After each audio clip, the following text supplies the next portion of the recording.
নমস্কার বন্ধুরা, ঘরকন্যা আপনাদের সবাইকে স্বাগত। আশা করি সবাই খুব খুব ভালো আছেন। চলে এসেছি কিন্তু আমি আবার নতুন একটি ব্লগ নিয়ে। জানেনই এই মুহূর্তে আমরা আছি পুরীতে। আজ পুরীতে আমাদের তৃতীয় দিন। তো তৃতীয় দিন সকাল সকাল ব্রেকফাস্ট করে কিন্তু আমরা চলে এসেছি সমুদ্রে।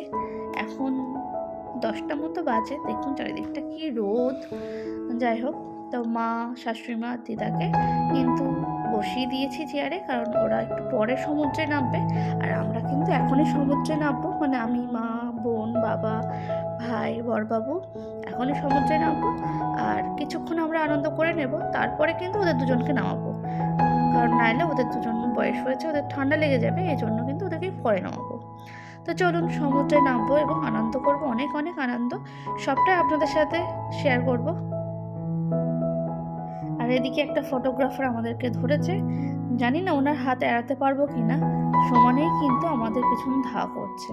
চাইছি না ছবি তুলতে, তবুও যেহেতু আমরা আমাদের ফোন ক্যামেরা নিয়ে এসেছি ছবি তোলার জন্য, আলাদা করে ক্যামেরাম্যান চাইছিলাম না, কিন্তু উনি প্রচণ্ডভাবে আমাদেরকে করছে। যাই হোক, আমরা লাস্ট পর্যন্ত রাজি হলাম এবং বললাম সেটা লাস্টের দিকে ছবি কতগুলো তুলবো, কারণ আমরা প্রতিবারই পুরীতে এসে প্রচুর প্রচুর ছবি তুলি, এবার একটু কম তুলবো এটাই ভেবেছিলাম।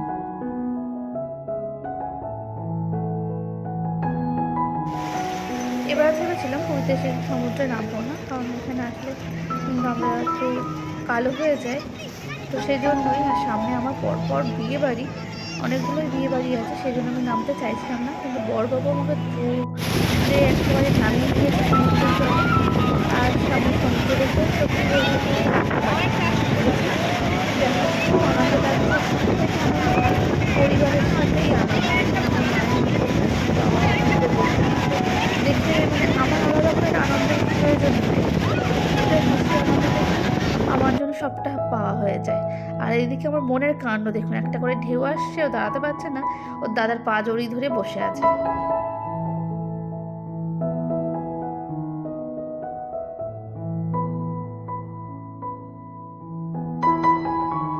তো আমরা এখানে এসে ভীম একাদশীর দিন পৌঁছেছি। ফলে একাদশীর কারণে সমুদ্র কিন্তু বেশ উত্তাল। তো ঢেউগুলো বেশ বড় বড় ঢেউ দিচ্ছে। আর আমরা সবাই মিলে কিন্তু ভীষণ ভীষণ আনন্দ করছি, খুব ভালো লাগছে। কি বলবো, এক কথায় ভীষণ ভালো লাগছে। অন্য জায়গায় যখন ঘুরতে যাই, আমরা নিজেরা যখন যাই, নিজেদের মতো করে আনন্দ করি ঠিকই, কিন্তু পরিবারের সাথে আসা আনন্দটা আলাদা রকম ব্যাপার। একসাথে এক জায়গায় বসে থাকতেই যেন কি ভালো লাগে। আর সেখানে তো পুরীর মতো সামনে সমুদ্র, আর সবাই একটা পুরো পরিবার একসাথে থাকা, সে আনন্দ কারোর সাথে ভাগ করে নেওয়ার না। আমার দিদার বয়স 76 বছর। তো 76 বছরেও দিদাকে যে আমি এতটা আনন্দ দিতে পারছি, এটাই আমার সার্থকতা। এটাই তো স্মৃতি হয়ে থেকে যাবে, বলুন তো। মানুষটা আজ আছে, কাল নেই হয়তো, কিন্তু এই যে আনন্দের মুহূর্তগুলো আমাদের কাছে সারা জীবন রয়ে যাবে, যে দিদাকে আমরা এতটা আনন্দ দিতে পেরেছি। আর দেখুন মানুষটা কেমন প্রাণ খুলে আনন্দ করছে আমাদের সাথে, একদম ছোট্টটি হয়ে গেছে। এই 76 বছর বয়সী আমার দিদা সমুদ্রে নামা থেকে শুরু করে পাহাড়ে ওঠা সবটাতে কিন্তু খুবই এক্সপার্ট। এখনও সে আমাদের মতোই একদম স্ট্রং। তাকে দেখে বুঝি আসলে বয়সটা একটা সংখ্যা মাত্র, মনের বয়সটা যে একদমই তার হয়নি। দেখুন, বুকে পেসমেকার নিয়েও আমাদের সাথে কিভাবে আনন্দ করছে। পেসমেকার কিন্তু একবার না, দুবার তার বসানো।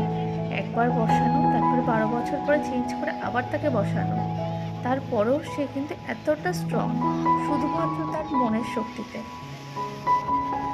দেখছেন পরিবারের সবাই কি সুন্দর আনন্দ করছে, কি সুন্দর হাসি আমরা সবাই।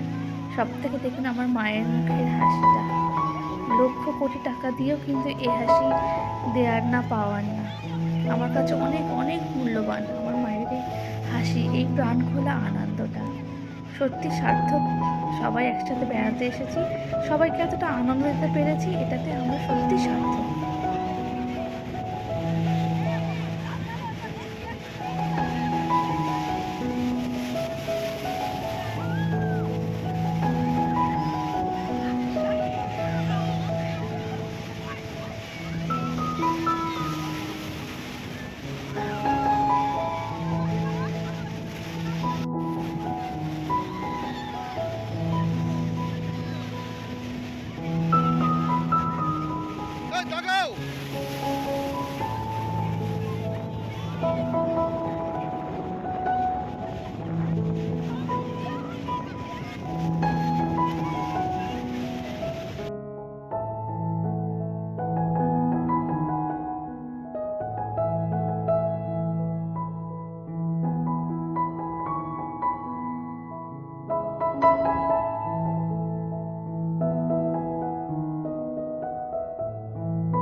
দেখুন আমার বড়বাবুর কান্নাটা। আমাদের সবার সানগ্লাসগুলো ওর জামাই সবাই আমরা ঝুলিয়ে দিয়েছি, কারণ চোখের সানগ্লাস দিয়ে সত্যি সমুদ্রে দাঁড়ানো যাচ্ছে না। এতবার আমরা সমুদ্রের ঝাপটা আসছে, ঢেউ আসছে, সানগ্লাস খুলে ভেসে যাচ্ছে। তাই আমরা সবাই সানগ্লাসগুলো খুলে বড়বাবুর গেঞ্জিতে সব ঝুলিয়ে দিয়েছি। তো বন্ধুরা, পুরী ভ্রমণের সমুদ্র স্নানের কিছু মুহূর্ত আপনাদের সাথে শেয়ার করলাম। জানি না আপনাদের কেমন লাগলো। ভালো লেগে থাকলে অবশ্যই একটু কমেন্ট করে দেবেন। আর যারা যারা এখনও সাবস্ক্রাইব করেননি, অবশ্যই কিন্তু আমার চ্যানেল ঘরকন্যাকে সাবস্ক্রাইব করে দেবেন। শুধু আমার ইউটিউব চ্যানেলই নয়, আমার ফেসবুক পেজ ঘরকন্যাকে ফলো করতে একদম ভুলবেন না। সবাই সুস্থ থাকবেন, ফিরে আসবেন আবারও। টাটা।